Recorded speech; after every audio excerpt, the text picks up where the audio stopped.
Hello everyone, my self Meenakshi Kumawat. आज supreme court के बारे में, सुप्रीम कोर्ट की लास्ट क्लास में हम लोग काफ़ी इंपॉर्टेंट प्रोविज़न्स पढ़ चुके थे। अपॉइंटमेंट ऑफ सुप्रीम कोर्ट जजेस पर हम क्लास में ही चर्चा कर चुके थे। इसके बाद आगे की क्लासेस हम आगामी ऑर्डर तक ऑनलाइन रखेंगे और हमारे कोर्स को पूरा करेंगे। तो जो आज का हमारा इम्पॉर्टेंट टॉपिक है वो है impeachment procedure of supreme court जजेस, जिसमें हम देखेंगे कि सुप्रीम कोर्ट जजेस के विरुद्ध महाभियोग की प्रक्रिया कैसे अपनाई जाती है, कैसे उन्हें उनके पद से हटाया जा सकता है। इसके अलावा हम बात करेंगे जुरिस्डिक्शन ऑफ सुप्रीम कोर्ट के बारे में, जिसका स्टार्टिंग का पार्ट हम देखेंगे और आगे का पार्ट नेक्स्ट वीडियो में देखेंगे। तो आइए हम क्लास स्टार्ट करते हैं।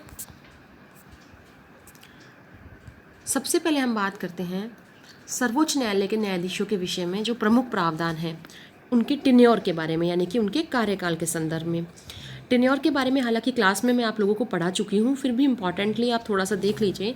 सुप्रीम कोर्ट के जजेस का जो कार्यकाल होता है उसकी समयावधि निर्धारित नहीं की गई है। एक न्यायाधीश नियुक्त होने के बाद तब तक कार्य करता रह सकता है जब तक कि वह 65 वर्ष की आयु पूर्ण नहीं कर लेता। कहने का मतलब है, हमें ये ध्यान रखना है कि 65 ईयर्स ऑफ एज, हमें ध्यान रखना है 65 ईयर्स ऑफ एज तक वो अपने कार्यकाल, अपने पद पर रह सकता है, उसके बाद नहीं।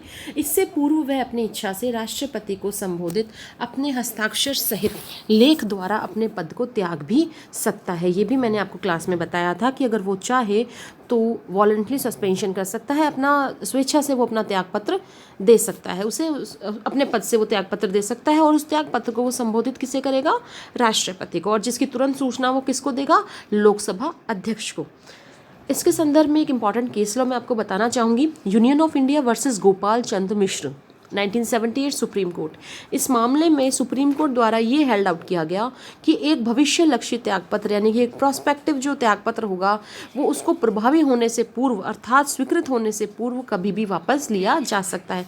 कहने का मतलब है, आप इसे यूँ समझिए कि अगर फॉर एग्जाम्पल अगर मिस्टर एक्स जो सुप्रीम कोर्ट के जज हैं, अगर वो अपना त्यागपत्र देना चाहते हैं तो वो अपना त्यागपत्र स्वीकृत करने से पहले, जैसे एग्जाम्पल आज उन्होंने त्यागपत्र भेज दिया, अभी राष्ट्रपति द्वारा वो स्वीकृत नहीं किया गया है, तो वो उसकी स्वीकृति से पहले वापस ले सकते हैं। मान लीजिए कभी गलती में डिसीजन हो गया, बाद में उनको ये लगता है कि यार मेरे को तो त्यागपत्र नहीं देना चाहिए था, तो ऐसी स्थिति में स्वीकृति किया जाने से पहले, जैसे यहाँ लिखा है ना मैंने, स्वीकृत किए जाने से पहले वो अपना त्यागपत्र वापस ले सकते हैं। क्लियर? तो ये एक छोटी सी चीज़ थी जो मैं आपको रिमाइंड करवाना चाहती थी टेन्योर के बारे में। अब एक तरीका और है कि क्या कि और अन्य किस तरीके से, भाई वॉलंटरली वो अपनी सेवाओं को छोड़ सकता है या फिर वो 65 वर्ष कंप्लीट कर लिए तो भी उसकी सेवाओं को छोड़ना होगा ही उसको। इसके अलावा क्या उसे बीच में निकाला जा सकता है, उसके पद से हटाया जा सकता है? Answer is yes. किसके द्वारा? By the procedure of impeachment, महाभियोग की कार्यवाही के द्वारा। देखिए, सर्वोच्च न्यायालय के न्यायाधीशों को संसद द्वारा महाभियोग लगाकर पद से हटाया जा सकता है। महाभियोग की क्या प्रक्रिया होती है बच्चों? सबसे पहले और इम्पॉर्टेंट बात यह है कि महाभियोग किन आधारों पर लगाया जा सकता है। ठीक है, तो महाभियोग बेटा केवल 2 ही आधारों पर लगाया जा सकता है। First is proved misconduct and second is proved incapacity. पहला तो होता है सिद्ध कदाचार या दुर्व्यवहार और दूसरा होता है असमर्थता। इन दोनों ही आधारों पर सुप्रीम कोर्ट के जज के खिलाफ जो है इम्पीचमेंट की प्रोसीजर की जा सकती है। प्रूव्ड मिसकंडक्ट यानी कि इसका मतलब ये होता है कि जैसे उसने कॉन्स्टिट्यूशन के अकॉर्डिंग कार्य नहीं करा या उसका व्यवहार ऐसा ही रहा जो कतई अपेक्षित नहीं है, संविधान का उल्लंघन करने वाला है, उसने संविधान के मूल्यों का पालन नहीं करा। इनकैपेसिटी, वो कार्य करने के लायक नहीं है। फॉर एग्जाम्पल उसमें इस तरीके का अनसाउंड माइंड वो हो गया है, निर्णय लेने की क्षमता खत्म हो चुकी है। इस तरह से proved misconduct and proved incapacity, ये 2 ही बेसिस है जिनके आधार पर इम्पीचमेंट लगाया जा सकता है। तो आइए इससे स्टार्ट, जो इम्पीचमेंट के स्टार्टिंग के जो इम्पोर्टेंट प्रोविजंस है वो हम लोग देख लेते हैं। महाभियोग की कार्यविधि निश्चित करने के लिए के अधिकार संसद को प्राप्त है। कहने का मतलब है कि इम्पीचमेंट का जो प्रोसीजर है, इम्पीचमेंट का जो प्रोसीजर होगा वो प्रोसीजर क्या होगा, ये कौन डिसाइड करेगा? ये पार्लियामेंट डिसाइड करेगी। क्लियर? नेक्स्ट इज महाभियोग की प्रोसीडिंग किसी भी सदन में प्रारंभ की जा सकती है, वेदर इन लोकसभा और इन राज्यसभा। महाभियोग की जो प्रोसीडिंग होगी वो लोकसभा में भी स्टार्ट की जा सकती है और वो राज्यसभा में भी स्टार्ट की जा सकती है, दोनों में से किसी सदन में भी शुरू की जा सकती है। ठीक है, उसके बाद वो अन्य सदन में जाएगी। अभी जैसे हम आगे देखेंगे, संसद द्वारा बनाए गए न्यायाधीश जांच अधिनियम 1968 और न्यायाधीश इंक्वायरी रूल्स 1969, एक तो आपका जजेस इंक्वायरी एक्ट बनाया गया है संसद द्वारा 1968 का, और दूसरा जजेस इंक्वायरी रूल्स इसके अलॉन्ग विद इसके साथ में ऐड किए जाते हैं 1969 के। इनमें केवल सिद्ध कदाचार यानी कि प्रूव्ड मिसकंडक्ट और इनकैपेसिटी, इन दोनों के आधार पर ही न्यायाधीशों को उनके पद से हटाने का उपबंध किया गया है। कहने का मतलब है पार्लियामेंट ने अपनी इस पावर का यूज़ करते हुए ये एक्ट और ये रूल्स बनाए, और इस एक्ट और रूल में जो जजेस इंक्वायरी एक्ट है इसमें दो ही बेस बता रखे हैं, first is proved misconduct and second is incapacity. इन दोनों के आधार पर ही न्यायाधीश को उसके पद से हटाया जा सकता है। नेक्स्ट इज 5th पॉइंट है इसमें, महाभियोग का प्रस्ताव दोनों सदनों में पृथक पृथक, देखो जैसे लोकसभा में महाभियोग का प्रस्ताव आ गया तो उसके बाद राज्यसभा में लाना ज़रूरी है, तो दोनों सदनों में पृथक पृथक प्रस्ताव लाया जाना ज़रूरी है, अलग अलग। अब कैसे लाया जाना ज़रूरी है, देखिए किस तरह से, क्या इसमें शर्तें पूरी होनी चाहिए। तो ये कहता है कि दोनों सदनों के पृथक पृथक कुल सदस्यों के बहुमत, कहने का मतलब है total majority of members, total जितने मेंबर्स होते हैं, जैसे लोकसभा के जितने मेंबर्स होते हैं उनकी मेजोरिटी, और राज्यसभा के जितने टोटल मेंबर्स हैं उनकी मेजोरिटी, प्लस तथा उपस्थित और मतदान, मतलब persons who are present and voting, उपस्थित और मतदान, जो पर्सन्स प्रेजेंट है और जिनको राइट टू वोट है, उपस्थित और मतदान करने वाले सदस्यों के 2/3 मेजोरिटी से पारित होना चाहिए।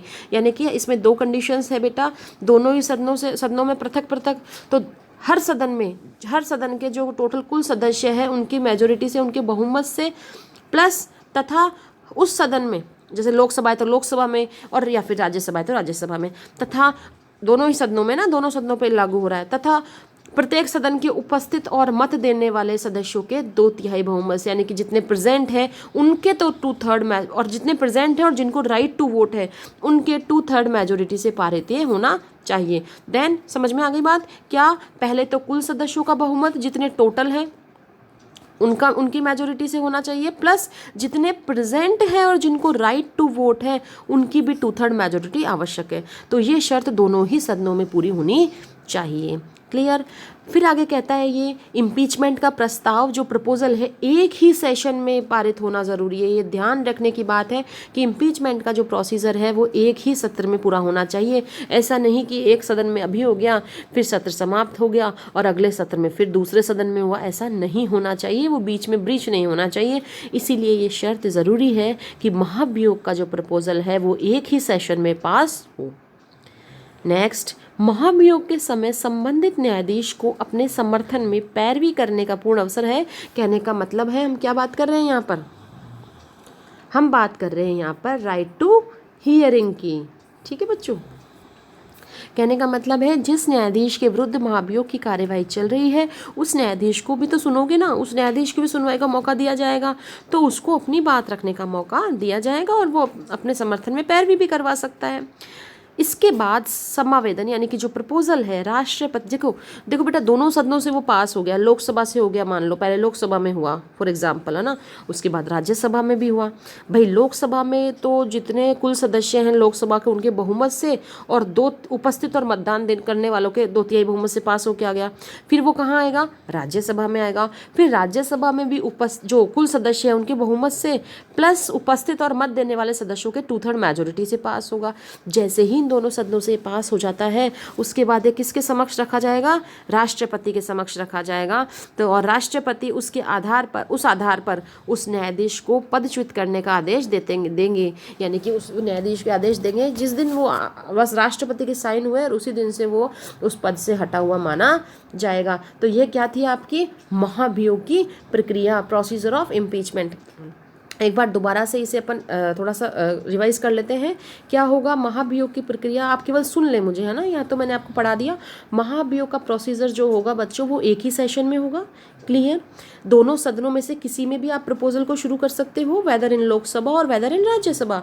अगर आप लोकसभा में शुरू करते हो एग्जाम्पल के तौर पर, तो क्या होगा, वहाँ के टोटल जो कुल बहुमत जो सदस्य है, कुल सदस्यों के बहुमत से इसके उनके बहुमत के साथ ही जो वहाँ पर प्रेजेंट एंड वोटिंग मेंबर्स हैं उनके 2/3 मेजोरिटी से भी वो पास होगा। फिर वो पास होकर दूसरे सदन में आएगा, दूसरे सदन में भी इसी तरह से पास होगा कि कुल सदस्यों के बहुमत द्वारा और प्रेजेंट एंड वोटिंग मेंबर्स के 2/3 मेजोरिटी के द्वारा पास हो गया। यहाँ से पास होने के बाद वो प्रेसिडेंट के पास जाएगा और प्रेसिडेंट की कंसेंट मिलते ही वो व्यक्ति यानी कि जो जज था वो अपने पद से हटा हुआ माना जाएगा। क्लियर हो गई इम्पीचमेंट प्रोसीजर। अब बात करते हैं वकालत पर रोक की। इस बारे में हम ऑलरेडी क्लास पे चर्चा कर चुके हैं बच्चों कि जो व्यक्ति भारत के उच्चतम न्यायालय में न्यायाधीश के पद पर रह लेता है वह अवकाश ग्रहण करने के बाद भारत के क्षेत्र में किसी भी न्यायालय या किसी जो अथॉरिटी है उसके समक्ष वकालत नहीं कर सकता या कार्य नहीं कर सकता। ये देख चुके हैं बच्चों, लेकिन इसमें आर्टिकल 120 मैंने आपको क्लास में पढ़ाया था, वो इसका एक्सेप्शन है, ठीक है ना, जिसमें रिटायर्ड जजेस का अपॉइंटमेंट किया जा सकता है। क्लियर हो गई बात। फिर बात आती है न्यायाधीशों को प्राप्त उन्मुक्तियाँ, यानी कि इन जो सुप्रीम कोर्ट जजेस हैं उनको प्राप्त होने वाली जो प्रिविलेजेस है, जो उन्मुक्तियाँ है, वो कौन कौन सी है। तो देखिए, न्यायाधीशों द्वारा दिए गए निर्णयों या व्यवहार को लेकर संसद में महाभियोग को छोड़कर या शैक्षणिक टीका टिप्पणी को छोड़कर कोई आलोचना नहीं की जा सकती है। पब्लिक में भी इस प्रकार की आलोचना नहीं की जा सकती है। याद रखें, न्यायालय के कार्य संपादन के समय न्यायाधीशों की प्रकृति पर आलोचनात्मक कोई कुछ भी किसी प्रकार की टीका टिप्पणी करना या कोई फप्ती करना, इन पर न्यायालय को उनके विरुद्ध डेफोमेशन का मुकदमा चलाने का अधिकार होता है। तो ये तो हमने देखी आज कुछ इंपॉर्टेंट बातें, और इसके साथ में इम्पीचमेंट प्रोसीजर जो मैं आपको पढ़ाना चाहती थी, तो इम्पीचमेंट प्रोसीजर का आपने देख लिया कम्प्लीटली, ठीक है ना। ये काफ़ी इंपॉर्टेंट है। आप सुप्रीम कोर्ट पर जो क्वेश्चन आता है तो उसमें इम्पीचमेंट प्रोसीजर तो अलग से पूछा जाएगा, आप इसमें सुप्रीम कोर्ट पर जो क्वेश्चन है उसमें ईजिली आप डाल सकते हो, ठीक है ना। तो ये आपका प्रोसीजर कंप्लीट हो गया। प्रीवियस क्लास में हमारा अपॉइंटमेंट वाला टॉपिक कंप्लीट हो गया था। अब हम बात करते हैं एक नया टॉपिक जिस पर अलग से बड़ा क्वेश्चन आता है आपका, है ना, सब्जेक्टिव टाइप जो क्वेश्चन आता है वो आता है आपका इस पर, उच्चतम न्यायालय का क्षेत्राधिकार यानी कि जुरिस्डिक्शन ऑफ सुप्रीम कोर्ट। पढ़ने के लिए इजी रहे मैंने यहाँ पर इसको 5 कैटेगरीज में डिवाइड कर दिया है बेटा, इसलिए ना। तो पहला इसमें मैंने आपको बताया है, जो इसके जुरिस्डिक्शन को हम डिवाइड करके पढ़ते हैं ना। आज हम बात करेंगे कोर्ट ऑफ रिकॉर्ड के संबंध में, अभिलेख न्यायालय। जैसा रेड आउट कर लेते हैं हम पहले इसको। सुप्रीम कोर्ट के जुरिस्डिक्शन को हमने 5 भागों में बांट दिया बच्चों। फर्स्ट इज अभिलेख न्यायालय, कोर्ट ऑफ रिकॉर्ड। सेकंड है सुप्रीम कोर्ट की प्रारंभिक अधिकारिता यानी कि preliminary jurisdiction of supreme court. Third is appellate jurisdiction या उच्चतम न्यायालय की अपीलीय अधिकारिता। फोर्थ इज विशेष इजाजत से अपील, है ना। फिफ्थ इज परामर्शदात्री अधिकारिता यानी कि एडवाइजरी जुरिस्डिक्शन, ठीक है। अब हम बात करते हैं आज सबसे पहले अभिलेख न्यायालय यानी कि कोर्ट ऑफ रिकॉर्ड के संबंध में इसका क्या है। कोर्ट ऑफ रिकॉर्ड के संबंध में इसको क्या अधिकारिता प्राप्त है, अभिलेख न्यायालय। पहले एक इजीली तरीके से आप समझ लो इसे पढ़ने से पहले। देखो बेटा, कोर्ट अभिलेख न्यायालय का मतलब, रेड आउट तो मैं बाद में करवा दूंगी, पहले समझ लो। अभिलेख का मतलब क्या हुआ, रिकॉर्ड, ऑन रिकॉर्ड, ये शब्द तो सभी जानते होंगे आप लोग। तो अभिलेख न्यायालय का मतलब हो गया ऐसा न्यायालय जिसकी सारी कार्यवाहियाँ, जिसके सारे जजमेंट्स इन रिटर्न हो, लिखित में हो, ठीक है ना, उन्हें हमेशा के लिए सुरक्षित रखा जाता है। और जैसा कि आप सब लोगों को पता है, मैंने स्टार्टिंग में आपको बताया था आर्टिकल 141 क्या, कि सुप्रीम कोर्ट के जितने भी डिसीजंस होते हैं वो अन्य न्यायालयों पर लागू होते हैं। तो इसलिए उनको अगर सहेज के रख लिया जाता है तो बाद में वो पूर्व निर्णय के रूप में काम आते हैं। नज़ीर है सुप्रीम कोर्ट के निर्णय, इसलिए बाकी सभी न्यायालयों के लिए। दूसरी चीज़, ऐसा न्यायालय अपने कंटेम्प्ट के लिए किसी भी व्यक्ति को दंड देने की पावर रखता है। तो यहाँ पर अभिलेख न्यायालय से तात्पर्य 2 चीज़ों से हो गया। पहला तो क्या बेटा, पहला तो ये कि ऐसे न्यायालय के जितने भी निर्णय और कार्यवाहियाँ होगी वो रिटर्न में होगी। और दूसरा, ऐसा न्यायालय जो अपने कंटेम्प्ट के लिए, ऐसे न्यायालय को अपने अवमान के लिए किसी व्यक्ति को दंड देने की पावर भी होती है। क्लियर हो गई बात, मतलब समझ में आ गया। अब पढ़ते हैं, देखो अब आर्टिकल 129 में प्रोविज़न कर रखा है अभिलेख न्यायालय के संबंध में। आर्टिकल 129 उच्चतम न्यायालय को अभिलेख न्यायालय घोषित करता है और उसे ऐसे न्यायालय की सभी शक्तियां प्रदान करता है। अभिलेख न्यायालय से तात्पर्य, जैसा मैंने अभी आप लोगों को बताया, पहला तो क्या है, ऐसे न्यायालय के निर्णय और कार्यवाहियाँ लिखित में होंगी, रिटर्न में होंगी। ये देखो क्या होगी यहाँ पर, ये ऐसी कार्यवाही कैसे होगी, रिटर्न में होगी। ठीक है ना, ये तो हो गई रिटर्न में हो गई। दूसरी चीज़ हो गई बेटा आपकी, उन्हें सदैव सुरक्षित रखा जाता है ताकि भविष्य में वे अधीनस्थ न्यायालय यानी कि जो भी आपके सबऑर्डिनेट कोर्ट्स हैं उनके समक्ष पूर्व न्याय निर्णय के रूप में प्रस्तुत की जा सके as a president. PRECEDENT president बोलते हैं पूर्व निर्णय, है ना। ये भी एक सोर्सेज ऑफ लॉ है आपकी, पूर्व निर्णय।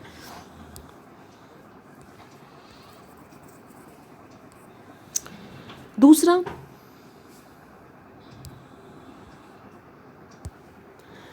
ऐसे न्यायालय को अपने अवमान के लिए मतलब अपने कंटेम्प्ट के लिए दंड, किसी व्यक्ति को दंड देने की शक्ति प्राप्त है।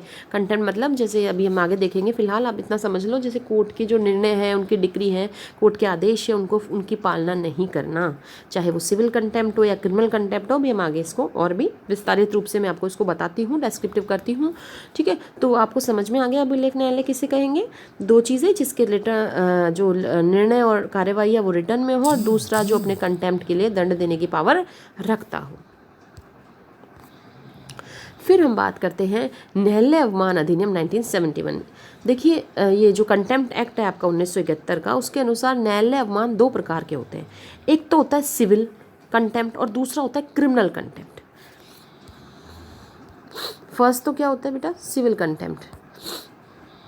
एक मिनट, हाँ, फर्स्ट इज सिविल कंटेम्प्ट और सेकंड इज क्रिमिनल कंटेम्प्ट। दो तरीके के कंटेम्प्ट हो गए, सिविल अवमानना और आपराधिक अवमानना।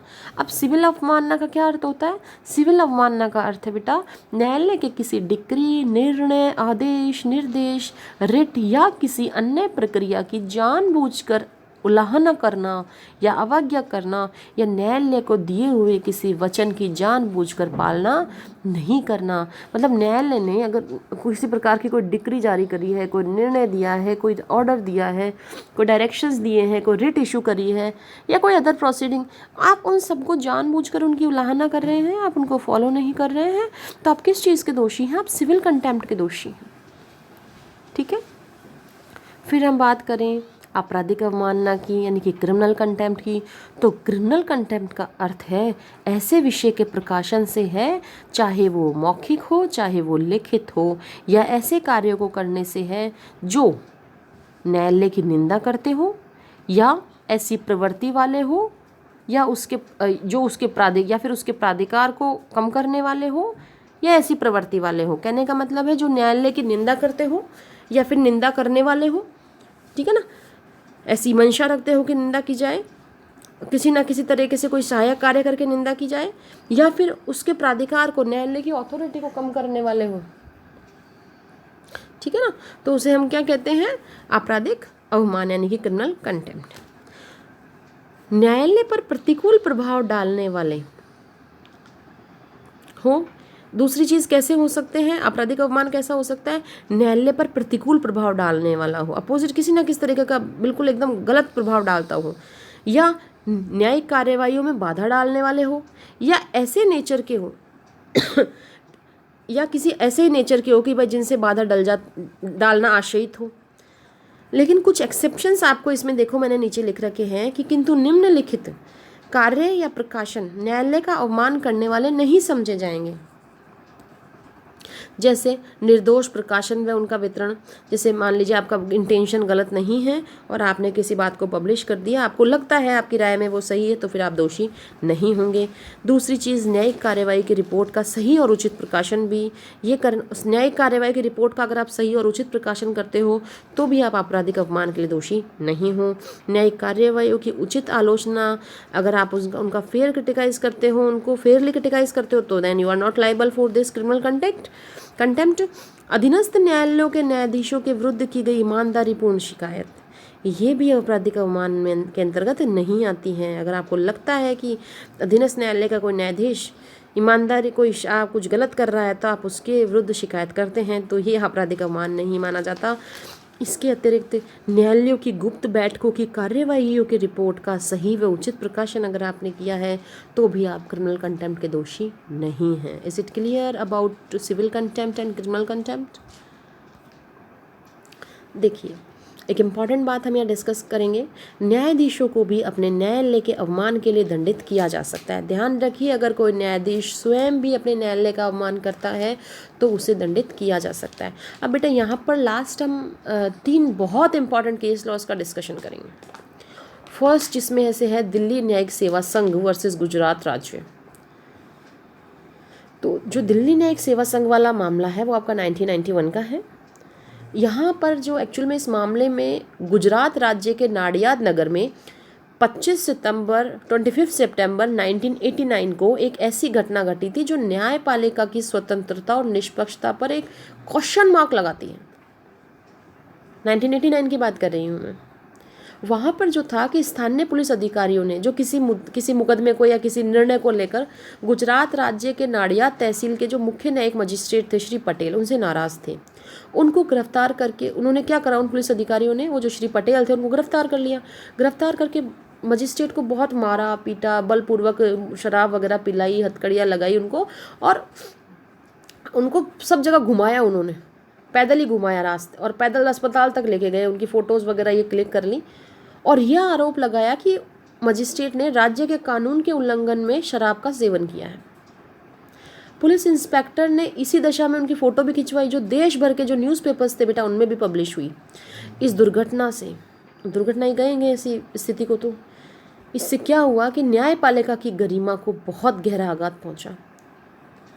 अनेक अधिवक्ता संघों ने इन पुलिस अधिकारियों के विरुद्ध कार्यवाही करने के लिए और न्यायपालिका की प्रतिष्ठा को सुरक्षित रखने के लिए आर्टिकल 32 के अंडर उच्चतम न्यायालय में याचिका दायर कर दी। इन अधिकारियों के विरुद्ध न्यायालय की अवमानना के लिए कार्यवाही प्रारंभ की गई। पुलिस अधिकारियों ने, यानी कि जो पुलिस अधिकारियों ने जो तर्क दिया वो उनका तर्क ये था कि सुप्रीम कोर्ट आर्टिकल 129 के अंतर्गत केवल अपनी अवमानना के लिए दंड दे सकता है भाई, अगर कोई सब ऑर्डिनेट कोर्ट की अवमानना के लिए वो दंड नहीं दे सकता। क्या कहा कि भाई सुप्रीम कोर्ट आर्टिकल 129 जिसको आज हम पढ़ रहे हैं ना, जिसको अभिलेख न्यायालय पढ़ा ना हमने सेकंड पॉइंट, अपने का अवमानना का दंड दे सकता है। तो इन्होंने कहा कि सुप्रीम कोर्ट केवल अपनी अवमानना के लिए दंड दे सकता है। ये मामला तो अधीनस्थ न्यायालय का है, तो सुप्रीम कोर्ट दंड नहीं दे सकता, केवल उच्च न्यायालय को ही ऐसी शक्ति प्राप्त है। अब सुप्रीम कोर्ट ने इस मामले में पुलिस अधिकारियों के इस तर्क को अस्वीकार कर दिया और यह डिसीजन दिया कि एक उच्च न्यायालय में अपने अधीनस्थ और निम्न न्यायालयों की अवमानना के लिए किसी व्यक्ति को दंडित करने की ऐसी शक्ति वेस्टेड होती है बेटा, इम्प्लाइडली वो उसके अंदर है कि एक सुपीरियर कोर्ट जो होगी अपने सब ऑर्डिनेट कोर्ट्स की अवमानना के लिए, कंटेम्प्ट के लिए पनिशमेंट दे सकती है। ऐसी पावर उसमें शामिल रहती है, अंतर्निहित रहती है, उसमें ऑलरेडी वेस्टेड है, उसको बताने की ज़रूरत नहीं है एक्सप्रेसली, वो उसमें है। अगर कोई व्यक्ति इन्फीरियर कोर्ट्स का कंटेम्प्ट करता है तो सुपीरियर कोर्ट उसको सज़ा दे सकती है। सुप्रीम कोर्ट ने उन 6 पुलिस अधिकारियों जो दोषी थे उनको मुख्य न्यायिक मजिस्ट्रेट के न्यायालय की आपराधिक अवमानना के लिए कारावास का दंड दिया इस मामले में। ठीक है, ये तो हुआ दिल्ली न्यायिक सेवा संघ का मामला। इसके बाद रेफरेंशियल केस था आपका री विनय चंद्र मिश्रा का मामला, जो 1995 का था आपका। इस मामले में उच्चतम न्यायालय ने अपनी अवमानना शक्ति का पूर्ण विवेचन किया, मतलब काफ़ी कंप्लीटली और भी उसको विस्तारित रूप से। जैसे अभी दिल्ली न्यायिक सेवा संघ वाले मामले में तो सुप्रीम कोर्ट ने बताया ही अपनी पावर को। इसके अलावा विनय चंद्र मिश्रा के मामले तक आते आते लगभग 91 से, जो हमने जैसे मामला पढ़ा 91 से 95 तक आते आते लगभग 4 साल बाद वापस अपनी पावर्स को और भी अच्छे से उन्होंने बताया और यह कहा कि आर्टिकल 129, 215 और 142 इनके अधीन उसे स्वयं प्रेरणा से अवमानना करने वाले व्यक्ति के विरुद्ध कार्रवाई करने की शक्ति प्राप्त है। ठीक है, और क्या ये बल्कि उच्च न्यायालय और अधीनस्थ न्यायालयों के अवमानना के लिए भी सुप्रीम कोर्ट दंड दे सकती है। सुप्रीम कोर्ट ने क्या कहा कि भाई हम हमारे लिए ही नहीं, हम किसी भी हाई कोर्ट या किसी भी लोअर कोर्ट की अवमानना के लिए दंड दे सकते हैं।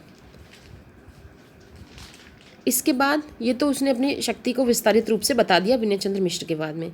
अब उसके बाद बात आती है supreme court bar association versus union of India 1998 की बात की। इस मामले में सुप्रीम कोर्ट की 5 जजेस की कॉन्स्टिट्यूशनल बेंच बैठी और 5 जजेस की कॉन्स्टिट्यूशनल बेंच ने अपने 3 सदस्यीय पीठ द्वारा जो विनय चंद्र मिश्र के मामले में जो डिसीजन दिया था वो 3 जजेस की बेंच ने दिया था बेटा। उस 3 जजेस बेंच के डिसीज़न को, यानी कि विनय चंद्र मिश्र में दिए गए डिसीज़न को पलट दिया और यह भी निर्धारित किया कि आर्टिकल 129 के अधीन न्यायालय की अवमानना के लिए दंडित करने की शक्ति विस्तृत है। कि सुप्रीम कोर्ट ने क्या कहा कि हम मानते हैं कि आर्टिकल 129 के तहत न्यायालय की जो कंटेम्प्ट के लिए दंड देने की शक्ति बहुत विस्तृत है। ठीक है, एक चीज़ तो उन्होंने ये स्वीकार कर ली, ठीक है ना, लेकिन साथ ही में उन्होंने क्या कहा कि किंतु ये इतनी ज़्यादा भी विस्तृत नहीं है कि वह अधिवक्ता अधिनियम एडवोकेट्स एक्ट जो है आपका 1961 है ना, उसमें बताई गई प्रक्रिया को तिलांजलि देकर डिसाइड की करें। उसमें बताई गई प्रक्रिया भी फॉलो करनी पड़ेगी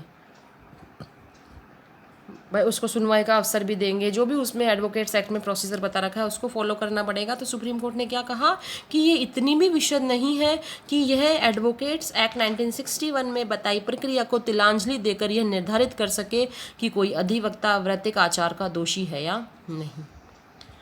हालांकि कहने को तो ठीक है, कह दिया सुप्रीम कोर्ट ने, लेकिन ये निर्णय उचित नहीं कहा जा सकता क्योंकि सुप्रीम कोर्ट की जो आर्टिकल 142 की पावर है और जो जुडिशियल रिव्यू की जो सुप्रीम कोर्ट की पावर है वो सर्वोच्च है। ये हम सभी जानते हैं जुडिशियल रिव्यू की पावर कितनी वाइड है। और आर्टिकल 142 की बात अगर हम लोग करते हैं तो बेटा आर्टिकल 142 जो है वो उच्चतम न्यायालय द्वारा दिए गए डिक्री या निर्णय के एनफोर्समेंट के बारे में है। जो उच्चतम न्यायालय जो डिक्री या डिसीजंस देता है उसके प्रवर्तन के बारे में है, एनफोर्समेंट के बारे में।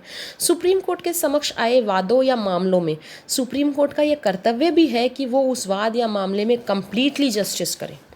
साथ ही ये डिक्री या ऑर्डर पूरे देश में एनफोर्सेबल होता है जब तक कि पार्लियामेंट इस पर कोई कानून नहीं बना देती। सभी पर बातें हैं, हमने माना, सभी मानते हैं, इसे नज़ीर है सुप्रीम कोर्ट के निर्णय। इसके अलावा जब भी सुप्रीम कोर्ट को इंक्वायरी या आदि के तहत किसी व्यक्ति को बुलाती है, किसी बात में, किसी मामले में, किसी इंक्वायरी के तहत, तो उसका कर्तव्य बन जाता है कि सुप्रीम कोर्ट के समक्ष वो पेश हो। तो सुप्रीम कोर्ट के पास पावर है कि वो कंप्लीटली जस्टिस करे आर्टिकल 142 में। इसीलिए हम कह सकते हैं कि जो ये उपरोक्त निर्णय है सुप्रीम कोर्ट बार एसोसिएशन का, ये उचित नहीं लगता हमें। ठीक है, तो इस तरह से हमने आज की क्लास में हमने बात करी उच्चतम न्यायालय के क्षेत्राधिकार के फर्स्ट पार्ट यानी कि कोर्ट ऑफ रिकॉर्ड के बारे में। अगली क्लास में हम लोग आगे इसके जुरिस्डिक्शन यानी कि प्रिलिमिनरी जुरिस्डिक्शन और अपीलेट जुरिस्डिक्शन ये दोनों देखेंगे बच्चों। तब तक के लिए thank you all of you.